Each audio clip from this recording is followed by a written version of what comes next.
You're listening to Speaking Sidemount, the podcast where we talk all things sidemount diving, from equipment, skills, techniques, and sidemount diving expeditions to interviews with some of the world's top sidemount divers. Whether you're new to sidemount, been sidemount diving for years, or just want to know more, this is the place for all things sidemount. I'm your host, Steve Davis. Let's get wet.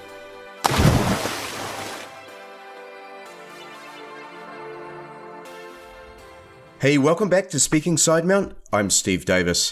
As we rocket towards a global population of 8 billion, the challenges of overpopulation, uncontrolled development, and the resulting impacts such as climate change are impossible to ignore. As divers, we witness many of the impacts firsthand.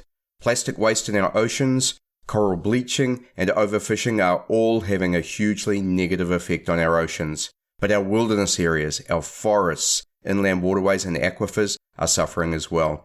Most of us are aware of the issue of deforestation of the Amazon and parts of Asia, but let's be honest, this just follows the same model that occurred over the past 200 years and sadly continues today in most modern nations. And so, many of our most pristine natural areas are in developing nations, where they have not yet been through the mass development that we've directly witnessed. Now, in these developing nations, government controls over development are often either weak or non-existent, corrupt, or both. Developers are able to build with little control and without ensuring adequate wastewater and energy management practices, and sadly this happens in regions where we, as sidemount and cave divers, are directly affected. Recently, a group of dedicated cave explorers from the Yucatan have been creating an awareness campaign to highlight uncontrolled development of the Muyil region south of Tulum, Mexico. Now, for a long time it was thought that there were no caves in this area. However, through some tough and not for the faint-hearted exploration efforts, they've discovered a series of amazing cave systems. Huge, breathtaking open passages, speleothems, and formations that rival the very best in the world, such as the Bahamas, and all of this set in perhaps the last pristine forest area in the region. Somos Los Cenotes, we are the cenotes, is the campaign. And I want to challenge you to listen to my guests in this episode and ask yourself, what am I going to do to help? Phillip, Lehman, Natalie, Gibb, and Vincent Rouquet-caltha are three of the many that are behind this excellent awareness campaign. They should need no introduction to cave divers amongst us. Phillip and Nat have been guests previously on Speaking Sidemount, and as you'll hear, Vince is certainly amongst those that should be. But the exploration of this region has been the work of many, including greats such as Bill Phillips, may he rest in peace, Tristan Turma, Mauro Bourdignon, Kim Davidson, Anders Knudsen, and Sebastian Kister, Rick Lindell, and I'm certain that I'm missing many, but the point is that this area has a huge amount of potential, is being actively explored and connected, and is simply stunning, and is in need of our support to ensure its protection. In this episode, broken up into two segments, I first talked to Phillip Lehman about Somos Los Cenotes, how it came into being, about the issues, and what we could do to support the campaign. I then speak with Nat and Vince, and we talk about the exploration of the Muyil area, about the cave systems, and we also discuss ways that we might support. And given that I just met Vince for the first time, I ask him about his diving and work in the Yucatan. Now, before I hand over to the interviews, the team wanted me to reiterate that it's so important that we all get behind Somos Los Cenotes, and the best way for all of us from afar to do this is to hashtag your diving photos and videos with the tag Somos Los Cenotes. That tag will be on all of the promotion for this podcast, and you can also find it via Facebook and their Instagram pages. Now, what we're after here is when the local authorities or a prospective developer do a search, Somos Los Cenotes will come up everywhere. If we get enough people behind this, just maybe the developers and authorities might think twice before they allow and commit to development on this amazing aquifer. And so, on with the episode. Great to have you back on Speaking Sidemount. Great. Thanks for having me back. Good to be back. Awesome. Now, there's so much that we can catch up on. I've been watching you from afar, but you've recently joined forces with some other leading cave explorers in Yucatan, Mexico, to raise awareness about the negative aspects of development in the area on the aquifer, the caves, and the cenotes of the region. Can you tell us a bit about what you guys are doing? Yeah, so basically, Robbie Schmitter approached me a while ago, about sharing data of all the caves we've been exploring in the Muyil area, because there was a really big project called Ciudad Muyil, which was basically going to build a city near Siankan and over the caves there. And the government didn't really know how big the cave systems were in the Senate, because it's not that we've been secretive about exploring there, either teams. It's just it's kind of like out of the way and people dive there, but it's not really like, out in public. So Robbie approached me with Guillermo de Anda, and they're super cool. And they did this thing called Gran Acuífero Maya. And the idea of that is to get everybody together to basically share data and build a map of the entire Yucatan. In this particular case, we're concentrating on Muyil because that's where the biggest threat was going to be in the immediate future. Mm-hmm. So we teamed up with Vincent and Natalie, who were like, basically in Muyil, we explored a lot, but Vincent and Natalie explored just as much as we did. So those are the two main teams in that area. So basically we shared the data. And then the environmental organization with Robbie and Guillermo and everything made a report. And apparently, for the moment, as far as I know, the project has been put on hold, which is good news for the area. But on the other hand, it's being developed a lot. Since we started exploring in Muyil, which was about 2008, 2009, it's been developed a lot. There's houses and stuff going up all over the place. There was a big meeting with Robbie and everybody, and they want to defend the cenotes from the standpoint of science and animals and stuff in the cave, which you have to do. But my point was, to the general public, nobody cares about that. They don't even know what you're talking about. Even if you start talking about, the water comes from the cave, they're still they don't really grasp the concept, the general public. Right. So instead of trying to save a few species of little animal and archaeological artifacts and paleontological artifacts, I said you should just full on go for promoting and defending the tourism potential that you're destroying by not developing in a sustainable and responsible way. So that's the angle that we've done. We started a movement with Natalie and Vincent and Tristan and everybody called Somos Los Cenotes. We are the cenotes, basically, which it is. And it's more geared towards showing the tourism potential. And if you destroy the tourism potential, you're destroying real revenue for a community. In the Muyil case, where there's nothing else, there's just the Siankan Lagoon and then caves as far as tourism potential. And the locals kind of know that because we go there all the time. Natalie goes there. A lot of people go there to dive, and they know that, by destroying the area, you're actually destroying that potential. The potential has not even been really tapped into yet, because Muyil could really be the most badass cave diving park, so to speak. As far as I'm concerned, the coolest cave I've seen in Mexico are in the Muyil area. And one of the biggest ones I've ever seen in the world, Yucatan, which Natalie and Vincent explored, is completely mind-blowingly big. So there's one of the biggest caves, if not the biggest in terms of tunnel width. Yes. And also length, it's super long.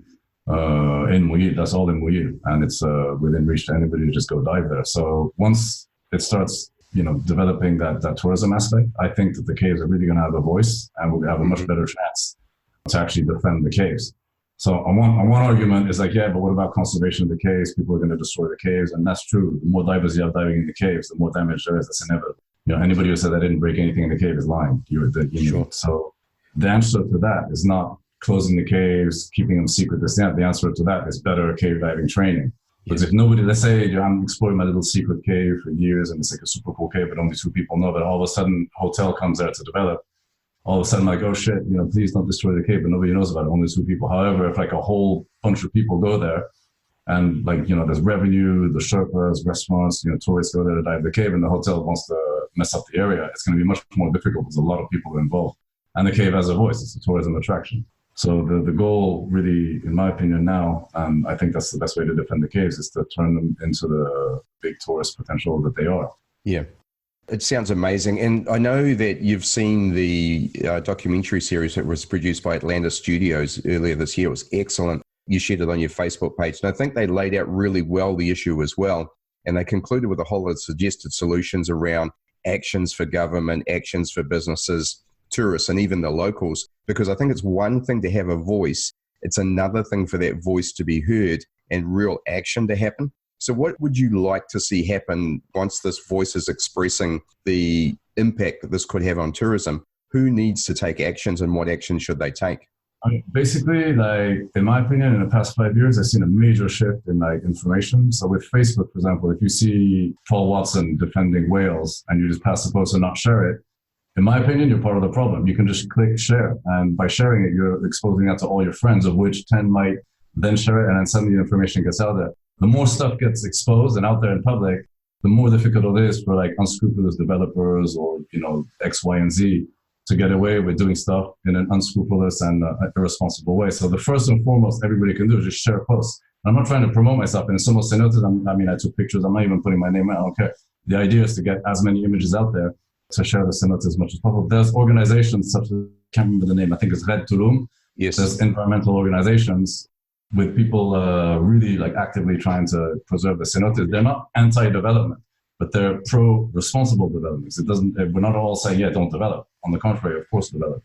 Yes. I'm not saying that. I go there, I stay in hotels and stuff like that. But go into like hotels where, as in the documentary, the hotels are responsible. They're not dumping their waste in the caves and stuff like that. So basically by joining environmental organizations, by sharing posts, it's super simple. All you can do is share a post. That doesn't take any effort at all. I share stuff all the time that I agree with. I don't share stuff that I don't agree with.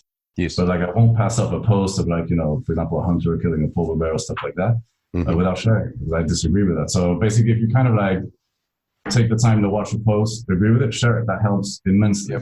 That's the first step. The second step would be actually to get actively involved when you're there in organizations protecting the cenotes or other environmental organizations in Tulum or anywhere else, because it's not just Tulum, it's like Playa, it's everywhere.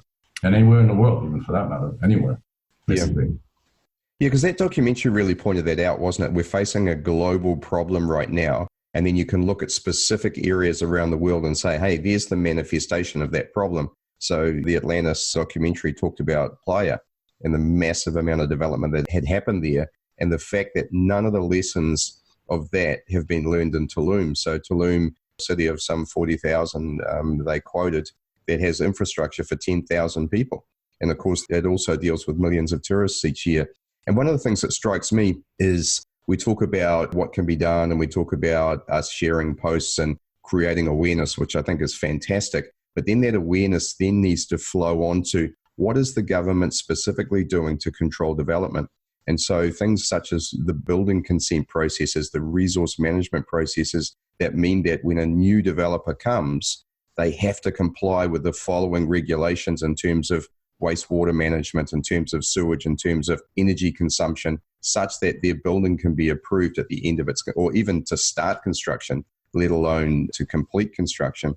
Certainly, I'm looking at this from afar, but watching the Atlantis documentary again, I was struck by this lack of controls and also obviously corruption at both ends, with developers paying money, government officials taking money, and things getting through that should not. And it seems to me that's the thing that needs to change. Greater infrastructure development. Perhaps there's something like an entrepreneur tax where businesses and even tourists perhaps who come in contribute money to make sure that the infrastructure is there. So I don't know how you feel about that. Yeah, but Dominican Republic, for example, is super mega corrupt. So I can close a beach with money, I can do whatever I want with money online, and that has to stop. But basically the best tool, and I'm involved in like a big legal fight because they closed the public beach and all this stuff. We even have like jail sentences hanging over our heads, all these like threats and all this stuff. I don't care. I'm fighting for what I think is right. Basically, what helps immensely in these kind of cases, in the case of Tulum corruption, is public awareness. Yes. If suddenly like 300,000 people know about, the corruption that Jose, took $1 million to give a fake permit, this and that, that's not going to happen. If 100,000 people write, on Facebook all over the place, yeah, this guy did this hotel should do that. If a hotel is like really fucking up the mangroves, and everybody like is aware of it and posts negative stuff all over the place, that hotel's be okay, I'm gonna maybe stop doing that. And future development will realize, all these people are aware of it, and instead of like saving a little bit of money and messing everything up, we're gonna do it the right way and attract even more tourists because we're doing it the right way now. And look, here's something for tourists as well. You just raised a really important point, which is when we come to Tulum as a foreigner, as somebody who wants to come and enjoy the environment there, be it the ocean environment or be it the aquifer and the caves and cenotes, we should be investigating where we're staying and the hotels we're staying in, the restaurants we go to, all those sorts of things, to make sure, at least to the best of our ability, that they are following environmentally sound practices.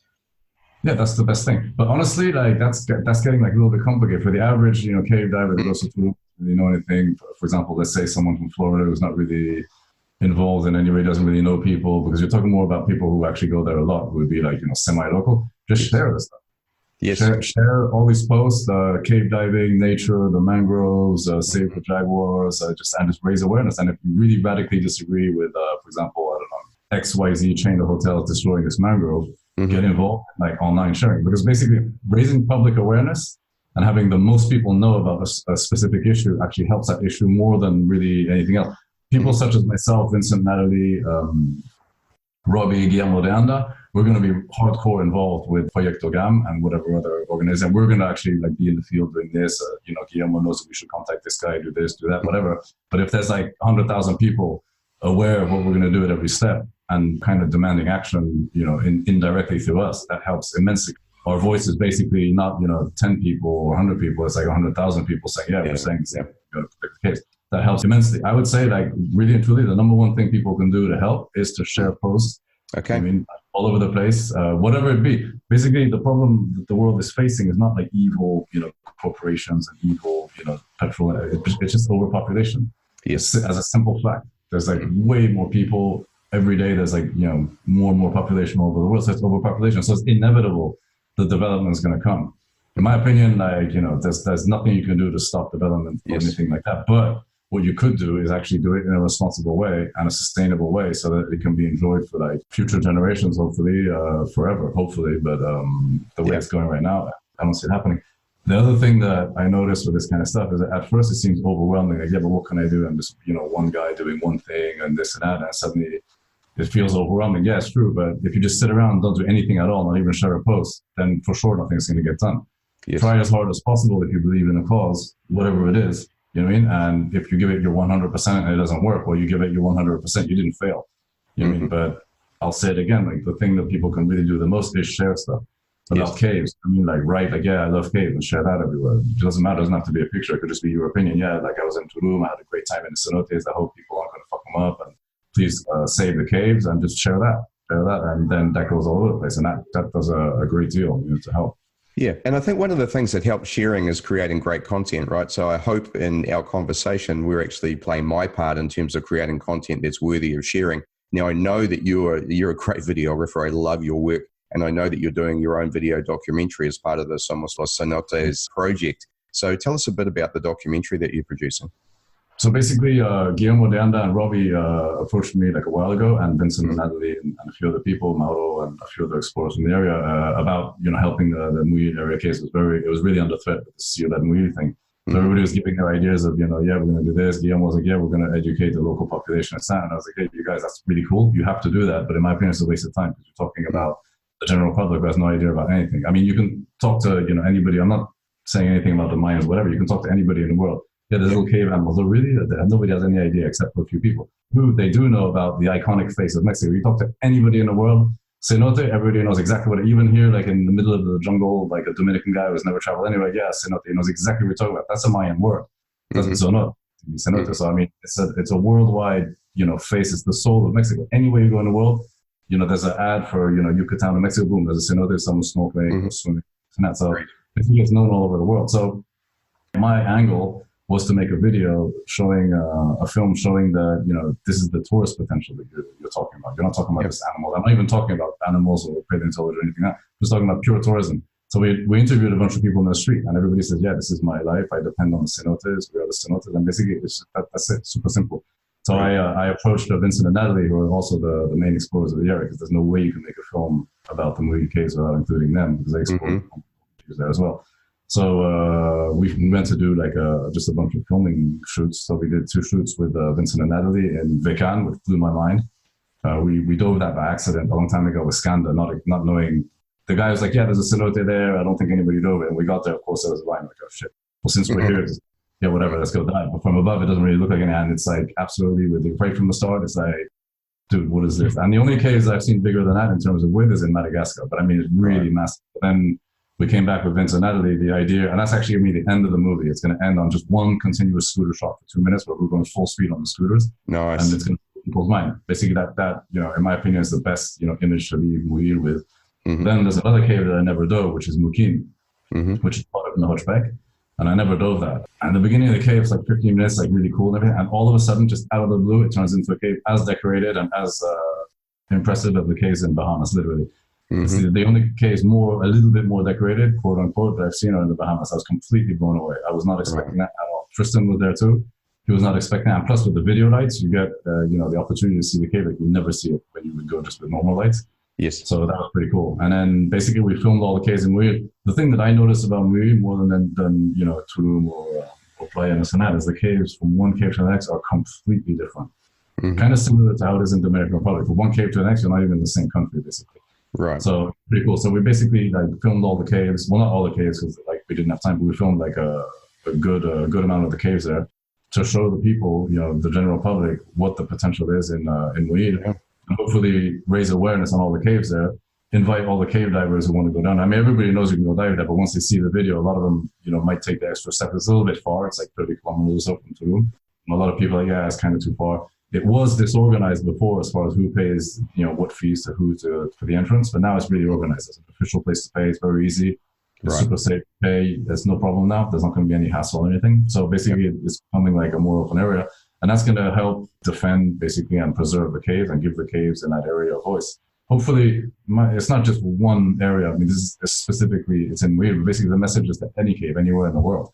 Basically, for example, Dominican Republic, if I have my little secret cave that nobody really goes except me and and a few of my friends, okay, and like I said, that cave one day is going to get destroyed by development. But if it's like a major source of revenue for the area, such as, for example, and those kind of caves, I can guarantee it's going to be very hard to mess with those kind of caves because it brings revenue to the locals, and it brings to the area. Also, don't get me wrong, the scientific aspect to us is majorly important, if not the most important aspect. I mean, but to the general public, they don't even know what you're talking about. Yeah, no, I get that. 90% of the people, like, we're diving caves with water. Oh, really? Are there sharks in the cave? Does it go to, I have no idea. And this is not stupidity. This is just, or ignorance. It's just like people have no idea what you're talking about. Suddenly they see a video and they're like, wow, for real, that's what's in the caves and this and that. And like, people have no idea. So this film hopefully will help raise awareness and get the message out there. And we decided to start this movement to try and really start a movement where everybody can identify to it. It's not like a couple of scientists or a couple of cave diver explorers that nobody goes to explore. We're just people. We show people, like, just the people that I buy tacos from, the woman who makes my fruit juice on the street in the morning, the dive shop owner, everybody. Somos Los Cenotes. Anybody can identify with that because basically everybody has something to do. Like the pilot from American Airlines lands in Cancun, he has something to do with the caves. He's flying a whole bunch of tourists, of which half the plane is going to go snorkeling in the cenotes, especially now that the ocean is full of sargassum and seaweed everywhere, and the beaches are threatened of closure. Suddenly, everybody goes even more to the cenotes to go snorkeling or swimming. Yeah. And what I would like to provoke with this movie and this movement is not so much cave divers are snacks. That's a given. Cave divers are obviously going to be concerned. What I want to get in the mind is in the mind of just the father who have 2 or 3 kids, Mexican guy, doesn't want to go to the beach on the weekend because it's full of seaweed and thinks, oh, but I hope the caves aren't going to be messed up because we were planning to go snorkeling at cenote next weekend. Yeah. And that would be a major step forward because that actually would be the beginning of real change. And I think it will. Yeah, and it was interesting. I just had a crazy idea came into my head. Last night I watched a movie called The Great Hack, which is about Cambridge. Yeah, I saw that. Yeah, Cambridge Analytica's influence on both the US election in 2016 and also on Brexit. But they also covered a couple of other things. And I think it was in Trinidad and Tobago. There was a movement where they were trying to influence young voters not to vote, which is just outrageous. The whole bullshit associated with everything that went on there is wrong on every level. However, what that showed was exactly what you were talking about, which is the power of Facebook to influence people. And I wonder whether this Somos Los Cenotes tagline, I wonder whether that can become something, and there can be T-shirts, there can be all of these different things that the locals can start. I mean, I'd buy one from New Zealand for heaven's sake, but it would just be something along those lines where we're using Facebook to influence people in the area and also in the global community about what's going on would be amazing. That's what we're planning on doing that in the near future. Once the film is ready, the film's gonna be ready around end of September because I don't have time to edit it before I go to Madagascar. Right. But basically, that's in the works, and we're gonna really plan on pushing this and hopefully have it grow into a real movement that people can identify with. Exactly like you said. Basically, the whole thing about Facebook and the internet, everybody sees the evil side, but it's evil like anything, but it's also really good. Yes. So, for example, I don't know, Sea Shepherd is something I share all the time, or anti-hunting things, which I'm completely against and stuff like that. It actually helps by raising awareness because you have suddenly 900,000 people share a video of the guys killing all the whales in Denmark and stuff like that, and that actually influences people, in my opinion, in a positive way. Yes. So it can be used to actually, basically, if this was 10 years ago and it wasn't Facebook, it'd be way, way harder to get the message out there. I don't even know how we would really do it. Yeah. But now with Facebook, it's a super good platform for everything. So obviously it's a super good platform for like evil stuff, but it's also a really good. Well, I mean, the same rules apply, right? It's just a matter of, are you applying it to something good or are you applying it to something that's not good? Well, mate, it's been awesome. You mentioned Natalie and Vincent, and I'm definitely going to interview them later this week, and that'll be part of the same episode. So super excited about that. Before I let you go, though, I have to ask you about your training with E036 and the Sidewinder, because I'm heading over there. I'm counting the days now, 6 weeks till I go. So tell us a bit about your experience. I started training rebreathers with the JJ, and the JJ is really cool and everything. But once I finished the thing with the JJ, I was like, dude, I'm never going to explore this thing. I don't like back mount. Or to me, it's like, I'd rather not, I'm just like, yeah, I mean, it's fun and whatever, but yeah, no, it's not really for me. And then suddenly, like when Ed was here it was under unfortunate circumstances. Yes. When he was here with Mike Young, a while back to get the bodies out of El Doudou. I was diving with Angel to help him out because we were helping out. And with Angel, I was looking at them. I was like, where's the rebreather? You don't even see the rebreather, basically. And I was like, that's awesome. We were like talking, I mean, it's kind of like not cool, the whole situation. But anyway, we were talking about it. And then I didn't do the JJ training yet when that happened. So then I told Ed, listen, I'm going to do the JJ training. It's already in the works. As soon as I'm done with that, I'm coming to Florida. So then I went to Florida. And right off the bat, actually, my harness wasn't there on time because Ed was going to do the mods, and FedEx messed it up from the DR. I mean, DHL messed it up, so it wasn't there. It took really on time. So it got there the day I got there, so they didn't have time to modify it. Ed was like, yeah, just use my harness. And I was like, no. And he's like, come on, just take my harness, go, boom. Perfect right away. It's super awesome. The unit itself is completely neutral. So it was packed with scrubbers, like it doesn't weigh anything. So basically whatever, weight you use is what you're going to use with the unit. Yes. And basically right off the bat, it works really good. And the training with Ed was like, super rigorous, and that's Ed, obviously. So yes, there's nothing to say about that. It was really awesome. Basically, in my opinion, that is the only true side mount rebreather. Side mount in the terms of like you have your regular 2 side mount tanks, and it's as if you're diving side mount, nothing different. The advantage also of that is like you just have basically redundant bailouts. It's not like you have the unit on one side and then, one side mount tank on the other, or like most people have 2 side mount tanks on the other, which kind of defeats the purpose. I don't like how that looks at all. Personally, they kind of, this is just you go diving normal.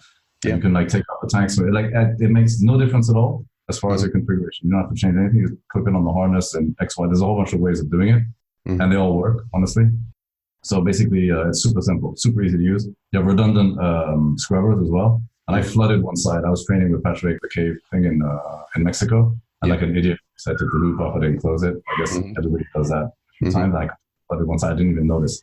So I closed it right away. I was like, shit. And I told Patrick, hold on. And then I thought I was going to notice something. I didn't notice anything. And one side was flooded. The other side was completely dry. So basically, it actually works. It really is super redundant. Super simple. I absolutely can't wait. And all of the things you've described are the reasons that I chose to go there. So you've been diving it a lot since then? Yeah, I've been diving it pretty much every day. And it's awesome. Yeah, it's super awesome. And the funny thing is Patrick's now converted as well, right? Yeah. Actually, I'm leaving tomorrow. I'm going to go spend a few days in Europe, and I'm going to Florida with Patrick and Ed to do more diving and stuff like that. Like that, not to mention the caves in Florida completely blew me away. Yeah. Jackson Blue, Hole in the Wall. Honestly, my favorite is Hole in the Wall. It just looks like, I'm just like, I love the caves there. Everything's really cool. Like the whole experience. Yeah. Ed obviously is mega cool. His shop is amazing. You go there by boat and all. It's just like super cool. Yeah.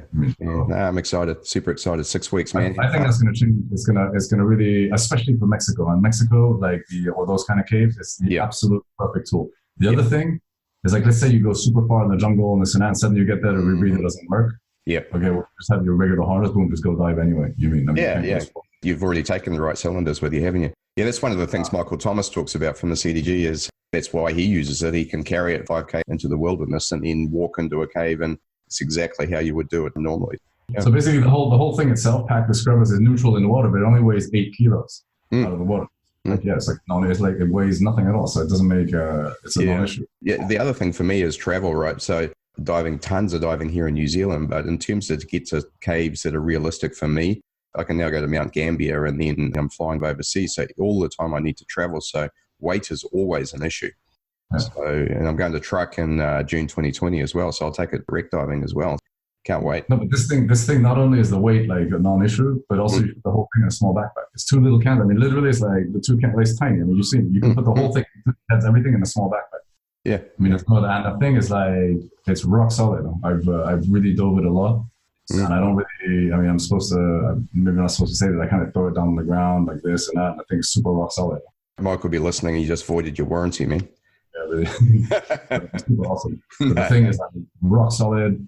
If the work of breathing is really good. I mean, I don't have like, I only deal with JJ and that, so I don't really know. I don't have like that much equipment, but I don't really see any difference between the JJ and that, honestly. Mm-hmm.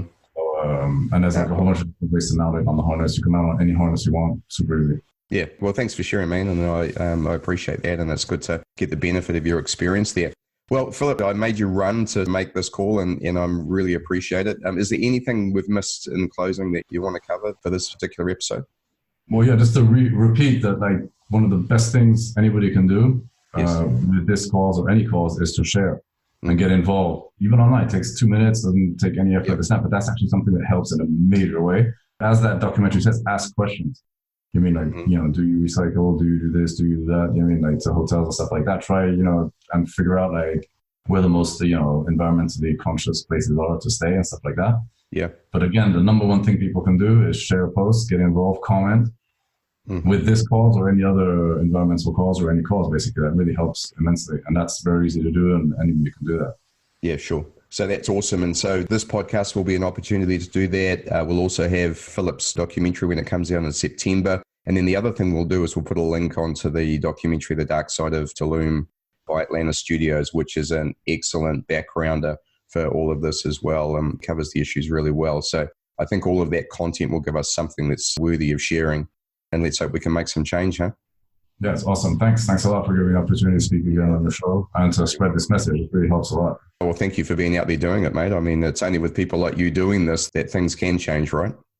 Yeah, hopefully. But I mean, basically, anybody should do as much as they can to help in whatever cause that they believe in. And, not doing anything is a failure. Doing something is already a success. So even a little bit is like a big success. So get out there and do, basically.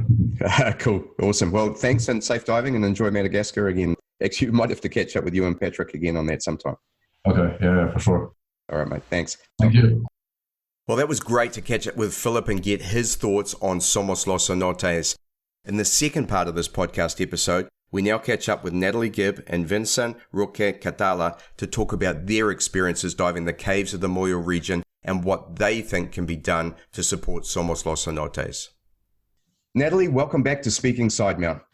Thank you so much for having me on again. And Vince, for the first time, great to have you on as well.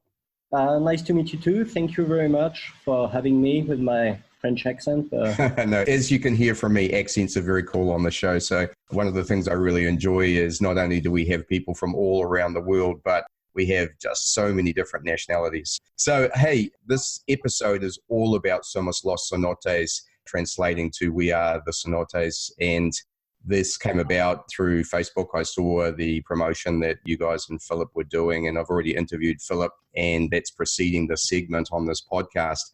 And Phillip mentioned explicitly that you both are the primary explorers in the Muyil region that this has come about from. So I'm really interested in your perspectives on that region, what you've found in exploration, and why this is worth protecting and why we need to bring this to the attention of more and more people so that we can get action around protecting the cenotes and aquifers in this region. The first thing I would like to say is we are some of the explorers of this region, but absolutely a huge number of the amazing explorers that live down here in Mexico have all participated in the exploration of the Muyil region, and it is still very much ongoing as well.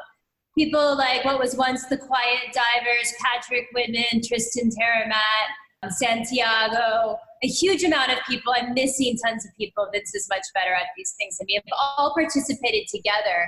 And actually, I think that's one of the things that makes this area really special is it's a modern area that's been recently explored.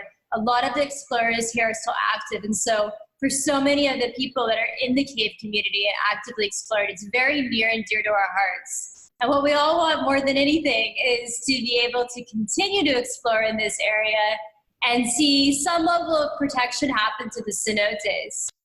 In my opinion, we can't stop development. That's not going to happen. So for my opinion, we need to fight for sustainable development. So it means like groundwater management, not doing deep well injection, not collapsing cenotes literally and filling them with cement to put a housing complex in. some way to show that these places need to be protected while we're developing the area would be the most I think we can fight for. Yeah, I understand. And when I spoke to Phillip, we talked a lot about the documentary by Atlantis Studios on the dark side of Tulum and some of the things exposed by that. And it seems to me from afar that it's really that management of developments, making sure that the appropriate consent processes take place before construction can happen, and that during construction, developers are held accountable for what they're building. Vince, what's your perspective on this? I agree with that, with the modern thing, even though at the very beginning, 10 years ago, it was not even supposed to have any caves there. When we started exploring, everybody was telling us that the cave magically stopped right south of Tulum. And we started to find some cenotes. I remember the first time Nat and a friend of us, Anders, went to explore there. My first question was, does it go? It's like, yeah, maybe, we'll see. But actually, everything goes over there. Almost all the caves go, and they're massive. And Tristan and Phillip have been doing some pretty serious connections lately. We didn't have the exposure that caves around Tulum and the commercial cenotes around Playa had for the last 15 years, so which is one of the things missing. And one of the reasons is probably because there are no real possible cavern dives over there, like it's all cave diving. Yes. It doesn't really attract mass tourism. And unfortunately, lots of the things around here have been developed for quick money as fast as possible. So trying to interest masses rather than quality of things, right? At the same time, these are, according to Phillips, more interesting than Bahamas. Well, I don't know if I should say that. What Phillip did say is he said that it was some of the most open cave systems that he'd seen apart from Madagascar. And then one of the caves apparently is incredibly decorated. And he said the only other place he'd ever seen that was in the Bahamas in Abaco. So he was stunned. And for someone like Phillip Lehman to say that with the amount of cave diving he's done in different regions, particularly where there's beautiful caves, that's pretty cool, right? And it immediately made me want to go there. So while you might not attract the cavern diver, cenote, snorkeler type of person, I think in terms of tourism, you're definitely going to attract the world's cave divers. Yeah, that would be absolutely beautiful. The thing that the path seems a bit long to me right now to make this level of awareness and protection and everything, but we have to start somewhere, right? Sure. That they need to be protected and conserved doesn't make any doubt to me, as long as, again, they are some of the most beautiful, but we found so many paleontological remains, and it's not just a question of beauty. Unfortunately, for right now, it's probably already counts for people. They have to be beautiful to be interesting, right? So yes, that's what the documentary is working on and about, even though we all know that there are way many more things behind. But if we buy ourselves some time to protect them, then we can start to explain on the long run, some more in-depth perspectives of the problem, right? Yeah, because now there's tourism, which Phillip was saying he believed was the angle that needs to be approached because the locals understand the tourism dollar and they understand how that supports the economy. He thought they weren't so interested in the scientific, archaeological perspective, but certainly they understood tourism and the impact that has on their lives and livelihoods. Yeah, the good news at the end is at least there is one side we can try moving to make people understand, which is already a positive thing, right? Because in areas where there is absolutely no tourism neither, people don't really care about science neither, and there will be absolutely nothing to move awareness and to raise it a little bit. So at least we have that, and hopefully it's going to work. I think Philip got a great idea with a more realistic perspective, because I think Nat and myself, we would be sometimes too idealist in everything we do, exploring, talking to people, teaching, absolutely everything. So by being idealist, we put our perspectives at front. And I think Phillip tries to think people who are living there, what they can get out of it. And it's probably that was probably the best idea ever for this topic, to try to do something and to maybe succeed. Yeah, Nat, one thing that I was always thinking of is even for the developers and business people, I mean, if they think short-term profit, sure, just build it and who cares? Certainly, you should be thinking about this long-term if you're going to invest in the area. And there's no long-term future if you don't look after the environment, is there?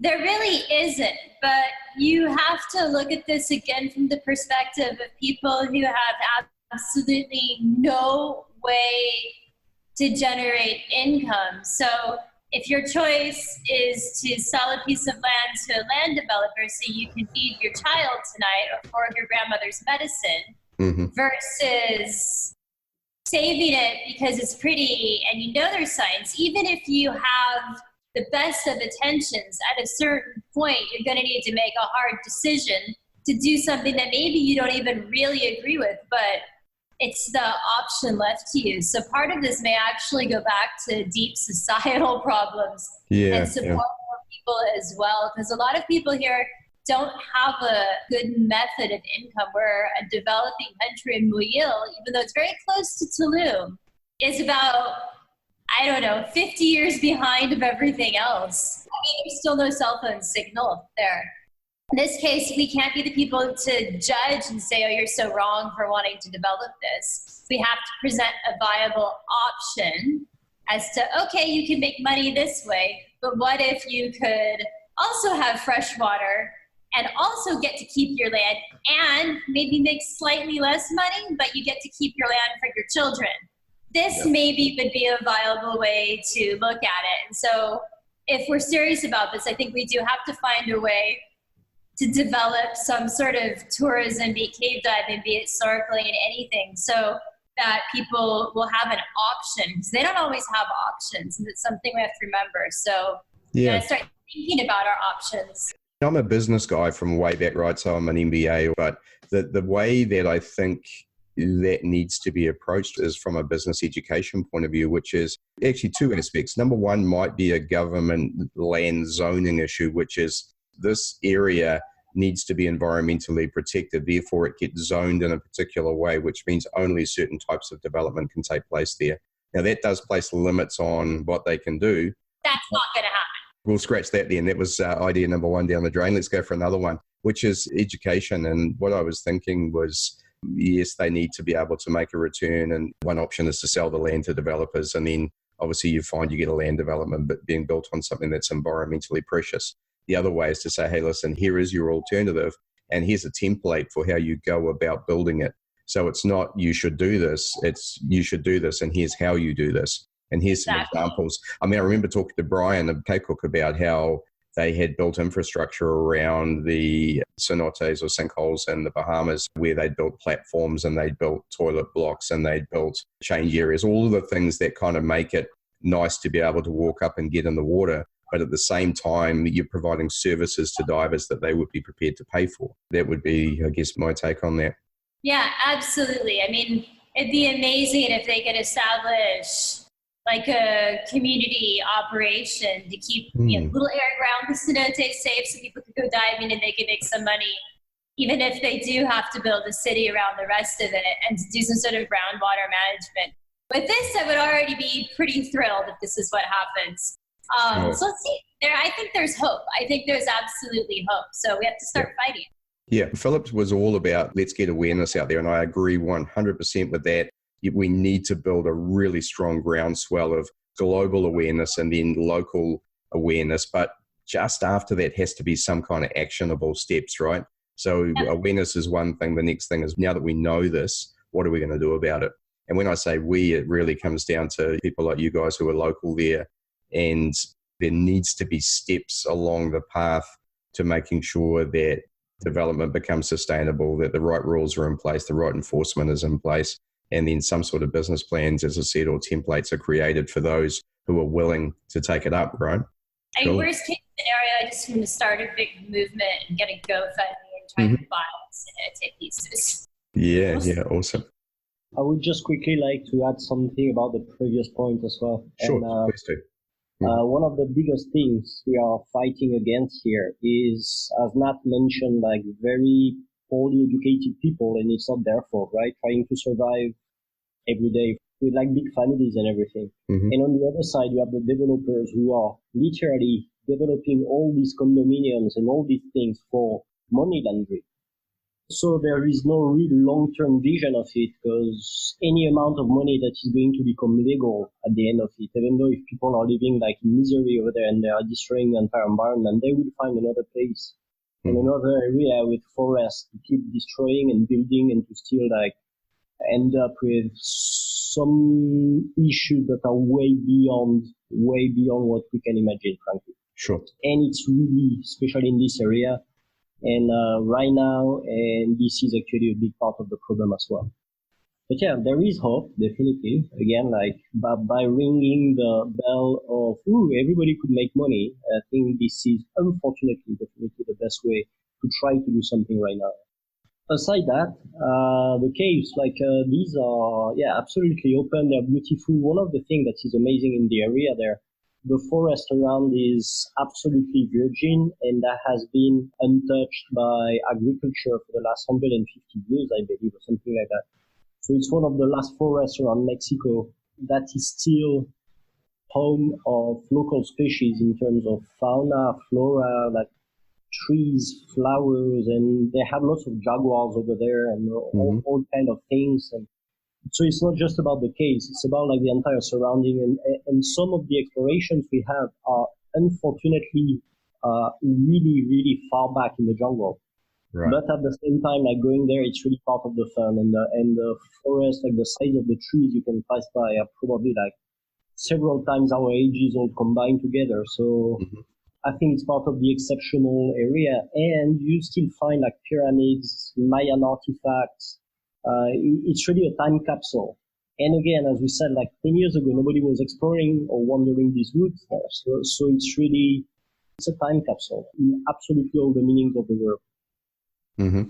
Even more reason to be protecting the area and thinking not just about the aquifers, but thinking about that forest region as well. Absolutely. It's all connected anyways, right? And Siangkan Reserve is right there. All the water like flowing to Siangkan is coming from this area. It's not proved yet, but we have absolutely no doubt about it. There's no reason it would not be part of it, right? And one of the last real pristine ones in this area, if not the last real one, actually. Right. Just back to the subject of development and so on and responsible development. I mentioned the government a little bit earlier. I think, Nat, that's what you were referring to when you said it's never going to happen. But say we do build a lot more awareness and a groundswell behind this. Is there a way the government can be influenced to control development more tightly, or is that just not a go? I highly doubt it. Yeah, I think it's going to have to be a commercial aspect, right. Which is fine. That's fine. There's always a way, right? Yeah. I know you were asking about the caves a little bit. So I would like to add, the caves in Muyil are some of the most beautiful I have ever seen. And it's been such a privilege to explore them. And they've got an extreme variety. So there is places like Nohochpek and Mukin. Nohochpek was a big exploration by the Quiet Divers, which was connected by Mauro Bordigan into our exploration of Mukin. The things like, how long has it been? It's like 20, 30 kilometers long, something long like that now. It's large. And he knows I'm bad with numbers. And you go into these places and it starts out as a small tunnel. It just gets bigger and bigger until you're in rooms larger than the rooms you find in Nohoch, Nachich, and all these classic caves. And any jump you take, you find what are, not crystals like in the Bahamas, but transparent decorations and forests of tiny speleothems. It's just incredible. And then there's also tiny places that require advanced side mount techniques and are so much fun to squeeze and wiggle through. And then the farther back you go from the road, which is like our exploration at Vincent and some other stuff that Phillip has done, you find these places that are unlike anything else we've found in Mexico so far. They're reasonably shallow, so let's say 18 to 15 meters, and they're easily 30 meters wide and 15 meters high, and they look like subway tunnels. They're just the largest thing you could possibly see. And there's multiple places like this. The largest one we know about is Vincent, which is one place we're exploring because it's continuous. But there's evidence that there's huge amounts of these mega tunnels that are uncharacteristic of Mexico. Well, now they're characteristic of Muyil. And it would be really a shame to not get to find more of these places and study more of the sort of new type of cave for Mexico as well. And I think from a tourist perspective, that's something really unique because you can dive hyper-decorated caves everywhere. In my opinion, the ones in Muyil are a little bit nicer, but these enormous sized passageways that are mind-blowingly big, you can't believe there's actually land on top that's supported by the rock, is a whole different thing for Mexico. And so I think there's a lot of potential for growth there as well. Sure. Awesome. And so what would you say to people that are listening to this and are seeing the Somos Los Cenotes posts on Facebook and so on? I mean, Phillip talked a lot about sharing, but what can everyone out there who's listening, what can they do to support this? Probably, as much as I never thought I would say this, have your cave diving guide take you to Muyil caves and make sure they pay to the correct people in the ejido, in the community. So we start generating some tourism now. When you go, tell everybody there how great it is. Take pictures when you're on your cave dives if you're qualified to do so. Tell the people at the restaurants. Tell the people at the convenience stores, I'm here at your store because I'm cave diving here. That's why I'm here in your town. That's why I'm spending the money. Show them pictures. Just start from a grassroots, being friendly, happy cave divers, showing people things and spending money in the community so they see it's a source of income. Yeah. Well, that sounds great. As I said, I was super excited to listen to what Phillip had to say, and even more so now. So obviously Under the Jungle guide there. A lot of the people in our area that are exploring can guide you there. I don't want this to turn into an ad for Under the Jungle. Protect got cave there. Tristan has cave there. Amara Bordigan has cave there. Everybody's been working really hard in that area. So, and everybody has different projects, so you can even spread it around a little bit. But the idea is to go there. It's not about us. Awesome. I think there would be another thing going along with what Nat was saying, helping really. Anybody going to dive there should, pay the fees. That was actually, you read my mind, Nat, because that was the first thing I was thinking about. Try to make sure you don't bring sandwiches and you eat in the local restaurants, and that the money from divers spread like at every level of the community over there. And another thing would be to have some people from the village helping with the tanks, all these kind of things, like to make everybody see the money coming right now, in a positive way. I'm not a big fan of carrying cylinders into the jungle, so that sounds awesome for me. We can help with that. I really, really want to reiterate, because there's a lot of people who, through no fault of their own, don't realize that this is not just like free land. It does belong to the community. And the best thing you can do if you want to be able to dive there in the future is go figure out, even though it's a bit of a pain, how to pay the entrance fees and actually give money there if we want to keep diving there. It's been a problem with people that don't know to do that in the past. And I think it's just a lack of information. Yeah, well, I think if you find a guide, you're halfway there, right? You can do it on your own if you know where you're going. You just need to make sure you know how to do it. Sure. What else can we cover? What else do you think is important about what we're talking about here? I think I'd like to say there's a precedent for things like this succeeding. What Brian has done in the Bahamas, the North Florida Springs Alliance in Florida, what Phillip has accomplished in the Dominican Republic. It can seem really hopeless right now, but many strong people have done it, and have Phillip on our team working for this as well when he's already accomplished so much really makes me hopeful that we can actually do something. So I think this is a movement that cave divers can get behind and help contribute to, and I think it's truly possible to make a difference. Yeah, agreed. And I think with the Facebook side of it, this is a way the global cave diving community can recognize what's going on in one of our premier cave diving regions of the world. And we can all play a role, even if we're not regular visitors. I think it's still important to all of us that these places are preserved. If at the end it works even half of the idea, we will have done something great with our lives. Yeah, there is still hope, and hopefully in 20 years from that, we will be looking back at this time and thinking that was the great thing. And if it doesn't, anyway, at least we will have tried, But we're going to try to be positive and doing the entire thing knowing that we're going to win and to succeed. Awesome. Well, it's a great way to close. So what else can we talk about? We've got probably a couple more minutes left. Vince, we hadn't really met before, and one of the things I cover with my guests is background. What are you doing? I know you're Natalie's exploration partner and business partner, but what's your background? You've come from France originally? I'm from a little city in southwest from France. I started to dive. I was 10 or 12 or something, because there had been an obsession since I was 4. But I never seen diving like diving. I always saw it as just a mean to go and see things and explore. I was actually obsessed by pirate ships and wrecks and things like that when I was a kid. So in my little kid mind, diving was more going to look for treasures. And that was what I wanted to do with my life. So now I never found gold. Conversely to people, what people think sometimes. So do you find gold in caves? No, we don't. But we are still finding and discovering treasures, and that's just like following the dream and everything. And I studied some engineering.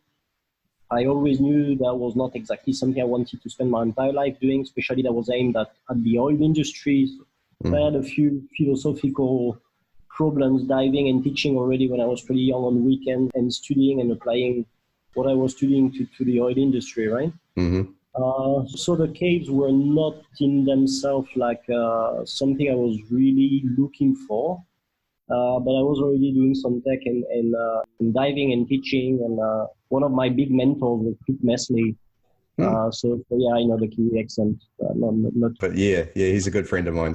Yeah, I have no doubt, yeah. And at the end, the caves, I randomly came to Mexico just to take a diving job and learn Spanish, frankly. Right. And then caves just put everything together. So I believe that was meant to be. I'm not really looking for diving in the ocean anymore, and now it's mainly everything about cave diving. And then my biggest passion is definitely exploration, number one, and second one is teaching, by far. I love teaching. I like human relationships and trying to pass it along. I feel like I'm trying to leave a positive footprint, right? People do amazing videos like Nat, and I'm trying to leave people lifelong memories and to teach them precise diving, or at least I try to, learning every day about that. Yeah, I hear you, because it's a life-changing experience, isn't it? I remember myself coming to Mexico to do my first side mount course and intro to cave, and it absolutely changed my diving, because I'd seen Steve Bogart, Steve Martin, all those guys, but that's what I wanted, that precision. And like you, that's what I try and pass on to my diving now. I mean, I think, Nat, you and I spoke about being still in the water. I stole those words from you. I use that a lot now. I want to teach you how to be still. One thing I think people underestimate is how much fun it is to have that amount of control over yourself when you're in the water, because so few divers have it. And when you've got it, it makes your diving so much more enjoyable. It's pretty much the only part of our lives where we have that much control. Yeah, exactly. Yeah. You're being blown by the wind every time you're above water. So I hear you. Absolutely. I think my 40 minutes is up. I do want to come. Thank you so much for this opportunity. It's no problem at all. And I'm super excited. Phillip made a really good point, which is, how can I make an impact on this from New Zealand? It's very difficult. But I think if we can create some really great content and then help spread the word and share what's going on and raise awareness, then wonderful. And anything we can do to support that, I think, is worthwhile. So anyone listening to this, one thing I would say is please share both the podcast, but also anything that comes up on Somos Los Cenotes on the Facebook page. Like the page, follow it, and hopefully we can follow a great story of success and conservation of the Muyil region. And I really want to see the video. I can't wait for it to come out. Phillip told me about following you guys around for a couple of days in the cave, so that sounds awesome. We're looking for the video as well, because we haven't seen it yet, and we're really excited about it. And the entire project right now. So yeah, and Phillip makes amazing video too, so I think it's going to be cool. It's going to be epic. Yeah, absolutely. That's his veil. I use that word so much. Well, thanks very much. Great to catch up again. Thanks very much for your time. Thanks for sharing. Thanks for what you're doing for the caves of the Muyil region and elsewhere around the Tulum area. I look forward to catching up again soon.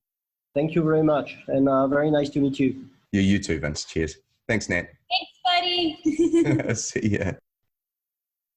Well, I hope you got a lot out of that and you learned some more about what we're trying to do to create awareness around Somos Los Cenotes. Remember, everything that you do now, diving, cave-related, side mount related, please add the hashtag Somos Los Cenotes, get behind this campaign, and let's see if we can make a difference in the caves of this region. Thanks very much for listening. Catch you in the next episode of Speaking Sidemount. You've been listening to Speaking Sidemount from www.sidemountpros.com. If you like the podcast, please subscribe and consider leaving us a 5-star review. If there's something you'd like us to cover on the show, then let us know via our Facebook page listed in the podcast notes. Thanks again, and we look forward to you joining us on our next episode of Speaking Sidemount.